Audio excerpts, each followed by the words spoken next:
Les hommes se jugent plus sûrement sur ce qu'ils font que sur ce qu'ils disent, disait Napoléon Bonaparte. Tu penses connaître quelqu'un? Détrompe-toi. Le véritable caractère d'une personne ne se dévoile ni dans ses paroles, ni dans son apparence, ni même dans ses réussites, mais à travers 3 signes très précis. Et le plus surprenant, la plupart des gens ne les voient même pas. Regarde autour de toi. Qui est sincère? Qui porte un masque? Qui ferait preuve de loyauté si tout s'effondrait demain? La réponse est juste sous tes yeux. Mais seuls ceux qui savent tout regarder peuvent la voir. Aujourd'hui, je vais te révéler ces 3 signes qui ne mentent jamais. Une fois que tu les connaîtras, tu ne verras plus jamais les gens de la même façon. Alors, reste bien jusqu'à la fin, parce que ce que tu vas découvrir pourrait bien changer ta manière d'interagir avec les autres. Pour toujours. Mes chers amis stoïciens, avant de commencer, je vous invite à soutenir notre travail en aimant cette vidéo, en vous abonnant à notre chaîne Stoïcisme en pratique et en activant la cloche de notification pour ne manquer aucun de nos contenus inspirants. Chaque geste de votre part nous aide à continuer à partager avec vous la sagesse intemporelle du stoïcisme. Merci infiniment pour votre soutien. Premier signe. Comment une personne traite ceux qui ne peuvent rien lui apporter? Tu veux vraiment connaître le vrai visage de quelqu'un? Je vais te donner une clé ultra puissante, et une fois que tu l'auras en tête, tu ne verras plus jamais les gens de la même manière. Ne regarde pas comment une personne te traite, toi. Regarde plutôt comment elle traite les gens qui ne peuvent rien lui apporter. Pourquoi? Parce que c'est là que le masque tombe. Quand il y a un enjeu, tout le monde peut être poli. Tout le monde peut être agréable, gentil, souriant. Mais quand il n'y a rien à gagner, quand personne ne regarde, c'est là que se révèle la vraie nature d'un individu. Imagine cette situation. Tu es dans un restaurant avec quelqu'un. Le serveur arrive et cette personne, qui discutait normalement avec toi, change d'attitude. Elle l'ignore complètement. Elle ne dit même pas bonjour. Elle parle froidement en donnant sa commande. Peut-être même qu'elle lui lance un regard hautain, comme si le serveur était une machine et pas un être humain. Maintenant, pose-toi cette question. Si cette personne traite ainsi quelqu'un qui ne peut rien lui apporter, que se passera-t-il quand elle n'aura plus besoin de toi? Le comportement qu'une personne adopte avec les invisibles de la société est un miroir parfait de son âme. La façon dont nous traitons les personnes qui ne nous sont d'aucune utilité en dit long sur qui nous sommes vraiment. Samuel Johnson. Les hommes et femmes véritablement grands n'ont pas besoin d'écraser les autres pour se sentir puissants. Ils respectent tout le monde de la même manière. Si tu veux savoir qui est vraiment quelqu'un, invite-le au restaurant ou au café. Regarde comment il se comporte avec le serveur, le livreur, le vigile, l'agent d'entretien, la caissière. C'est dans ces petits détails que se révèle le véritable caractère d'une personne. Un individu humble dira toujours « bonjour, merci, s'il vous plaît ». Peut-être même qu'il échangera un sourire avec le serveur. Mais une personne arrogante, elle les ignorera, parlera sèchement, voire se permettra de les rabaisser. Et le pire, c'est que souvent, ces mêmes personnes sont celles qui exigent le plus de respect des autres. Pourquoi c'est si important? Parce que si quelqu'un est capable de mépriser ceux qu'il considère comme inférieurs, cela signifie qu'il fonctionne selon un système de hiérarchie de valeurs. Et ça, c'est dangereux.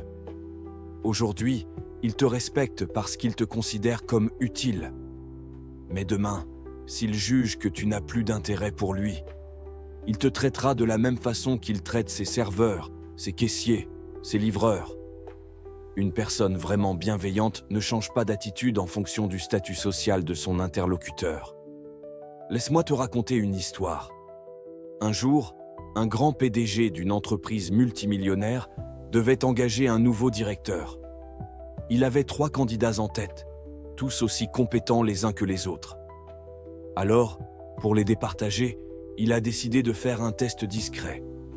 À l'entretien, chaque candidat était accueilli par un chauffeur privé qui les emmenait jusqu'au siège de l'entreprise. Le PDG a secrètement observé comment chacun des candidats se comportait avec le chauffeur. Le premier candidat lui a juste donné une adresse sans un mot de plus. Le deuxième a échangé quelques banalités, mais sans réel intérêt. Le troisième a pris le temps de lui dire bonjour, de lui poser quelques questions, de le remercier à la fin du trajet.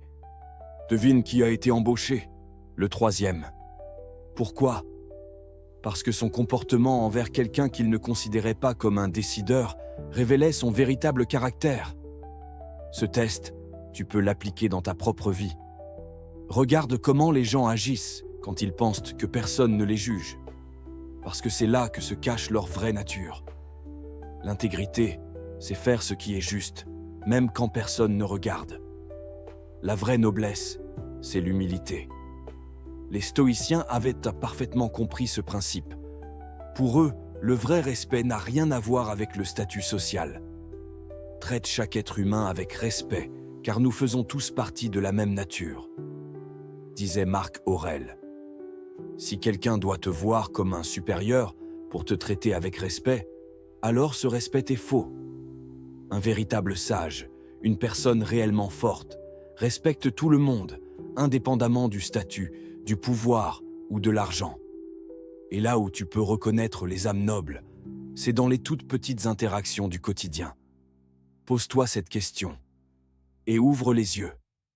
Regarde autour de toi. Qui, dans ton entourage, montre son vrai caractère à travers ce signe? Et toi, comment réagis-tu face aux personnes qui n'ont rien à t'apporter? Parce que ce que nous observons chez les autres, nous devons aussi l'appliquer à nous-mêmes. Dis-moi en commentaire si tu as déjà remarqué ces signes chez quelqu'un. As-tu déjà été choqué par le comportement de quelqu'un quand il pensait ne pas être observé? Et surtout, n'oublie jamais, les masques tombent toujours. Il suffit de savoir où regarder. Deuxième signe, ce que la personne fait quand personne ne regarde. Tu veux vraiment savoir qui est quelqu'un? Ne te fie pas à ce qu'il montre aux autres. Ne te fie pas à ses discours inspirants. Ne te fie pas à son image publique. Regarde ce qu'il fait quand personne ne le voit. L'intégrité, c'est faire ce qui est juste, même quand personne ne regarde. Parce que c'est facile d'être gentil, généreux, honnête et noble quand il y a des témoins. Mais quand il n'y a aucun regard extérieur, quand il sait qu'il ne sera pas jugé, pas puni, pas félicité non plus, c'est là que son vrai caractère se révèle. Imagine deux personnes. La première est toujours souriante en public. Elle parle d'éthique, de respect, de valeurs morales. Mais dès qu'elle est seule, elle parle mal des autres dans leur dos. Elle triche dès qu'elle en a l'occasion. Elle est méchante ou méprisante avec ceux qui ne peuvent rien lui apporter. La seconde ne fait pas de longs discours sur la morale. Elle n'essaie pas d'impressionner qui que ce soit. Mais même quand elle est seule, elle agit avec intégrité. Elle fait ce qui est juste, même quand personne ne regarde. Elle reste honnête, même quand elle pourrait mentir sans conséquence. Elle est bienveillante, même quand il n'y a personne pour la féliciter. Entre ces deux personnes, laquelle as-tu envie de respecter? Laquelle a une véritable valeur intérieure? L'hypocrisie sociale, le masque et la réalité. Le problème, c'est que beaucoup de gens portent un masque. Ils veulent se faire bien voir. Ils soignent leur image extérieure. Mais dans l'ombre, leur vrai visage est tout autre. Prenons un exemple concret. Tu as sûrement déjà croisé des personnes qui prêchent la gentillesse, la générosité, la bienveillance, et qui, en privé, sont égoïstes, méprisantes, voire cruelles. Quelqu'un qui fait de grandes promesses en public, mais qui trahit sa parole en secret. Ou encore cette personne qui se montre charmante en société, mais qui, une fois en couple ou en famille, devient froide, distante, voire toxique. Les vrais sages ne vivent pas dans cette illusion. Les stoïciens enseignaient que la vertu ne dépend pas des regards extérieurs. Elle ne dépend pas de la reconnaissance des autres. Elle dépend de qui nous sommes profondément. Le véritable courage n'a pas besoin de spectateurs, disait Sénèque. Laisse-moi te raconter une histoire. Un jour, un vieux roi chercha à désigner son héritier. Il convoqua 3 prétendants et leur remit à chacun un sac rempli d'or. « Vous êtes libres d'en faire ce que vous voulez, leur dit-il. Dans 1 mois, revenez me voir et dites-moi ce que vous en avez fait. » Le premier homme donna une partie de l'or en public, en annonçant qu'il était généreux et altruiste. Mais en secret, il en conserva une grande partie pour lui-même. Le deuxième homme dépensa tout en luxe et en plaisir, car personne ne surveillait ce qu'il faisait. Le troisième homme, lui, utilisa l'or pour aider discrètement ceux qui en avaient besoin, sans chercher à impressionner qui que ce soit. 1 mois plus tard, le roi demanda à chacun de raconter son choix.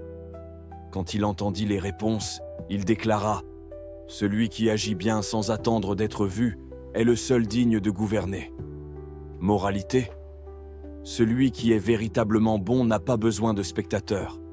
Pourquoi ce signe est si important ? Tu veux savoir si quelqu'un est digne de confiance ? Alors pose-toi ces questions. Ment-il quand il sait qu'il ne sera pas pris ? Comment traite-t-il les personnes qui ne peuvent rien lui apporter ? Respecte-t-il ses valeurs même quand personne ne l'y oblige ? Parce que le vrai caractère ne se mesure pas sous les projecteurs. Il se révèle dans l'ombre, là où il n'y a ni punition ni récompense. Un homme vertueux est le même dans la solitude qu'en société, disait Marc Aurèle. Un miroir pour toi-même. Ce signe ne te permet pas seulement de juger les autres. Il te permet aussi de te juger toi-même.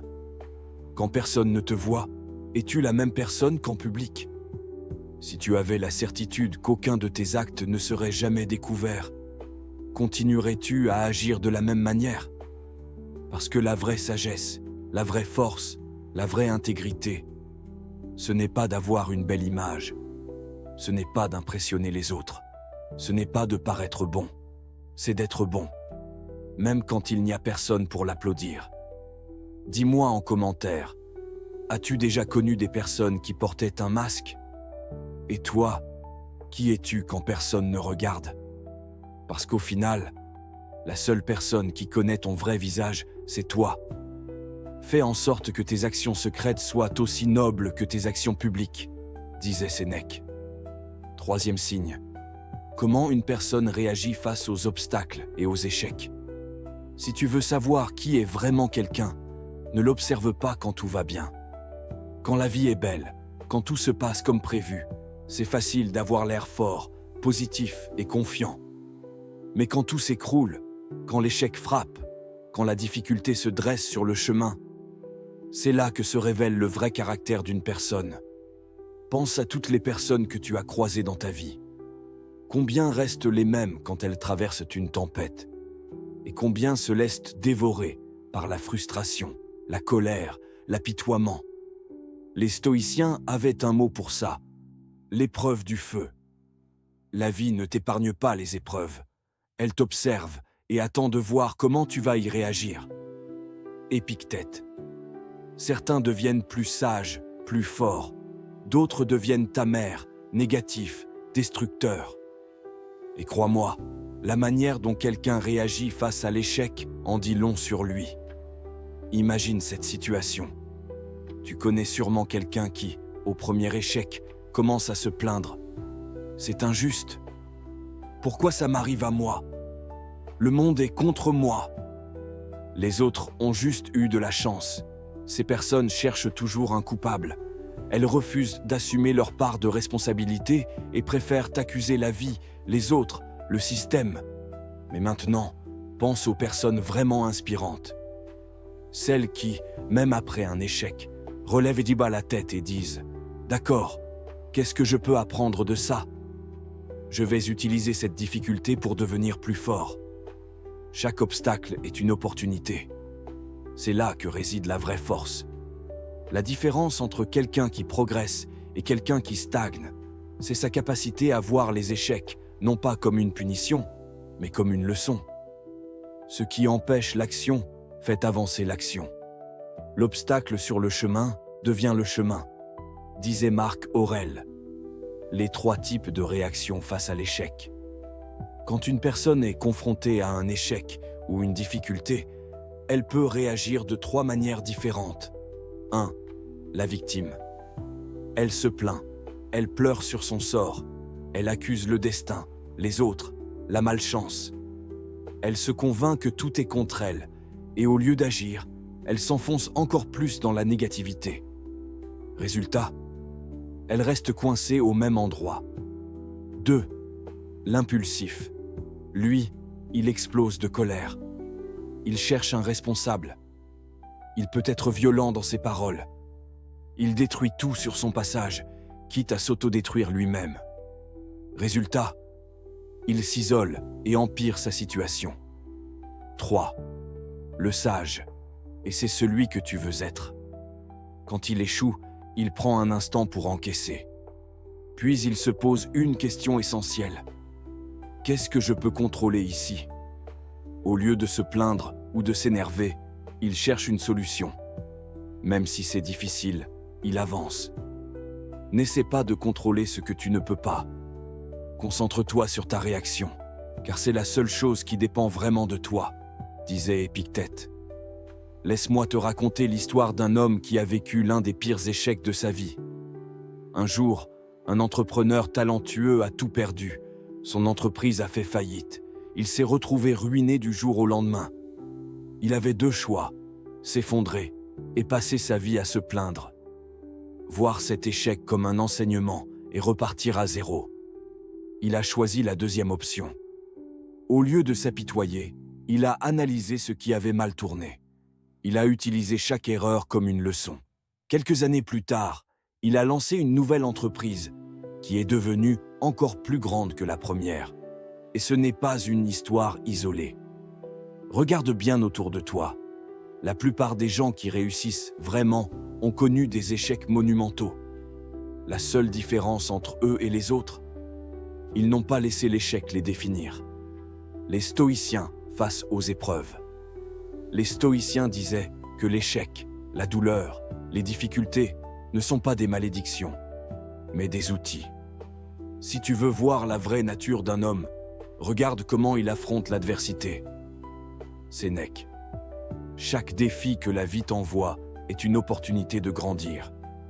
Soit tu te laisses écraser par l'obstacle, soit tu utilises l'obstacle pour te renforcer. C'est aussi simple que ça. Comment repérer ce signe chez quelqu'un? Regarde autour de toi. Quand une personne échoue à un examen, perd son emploi, subit une injustice, traverse une rupture difficile, comment réagit-elle? Elle reste calme et cherche une solution. Elle s'effondre, se met en colère et rejette la faute sur les autres. Ces réactions révèlent tout sur sa véritable personnalité. Et surtout, observe-toi aussi. La prochaine fois que tu feras face à un échec, pose-toi cette question clé. Comment un vrai sage réagirait à ma place? Parce que le vrai secret du stoïcisme, c'est que nous avons toujours le choix. Se laisser abattre. Transformer l'épreuve en force. C'est ta réaction qui définit qui tu es. Dis-moi en commentaire, as-tu déjà remarqué ce signe chez quelqu'un? As-tu déjà vu une personne se transformer totalement face à un échec? Et surtout, toi, comment réagis-tu quand la vie te teste? Parce que souviens-toi de ceci, l'échec n'est pas une fin, c'est une épreuve du feu. Seuls ceux qui restent debout, qui apprennent, qui avancent malgré tout, deviennent vraiment forts. Ce qui ne me tue pas me rend plus fort, disait Nietzsche. Tu vois, il ne faut pas des années pour comprendre qui est réellement une personne. Il suffit de regarder comment elle traite ceux qui ne peuvent rien lui apporter, ce que la personne fait quand personne ne regarde, et comment elle réagit face aux difficultés. Alors maintenant, regarde autour de toi. Qui, dans ton entourage, montre son vrai caractère à travers ces 3 signes? Et toi, comment réagis-tu face aux épreuves?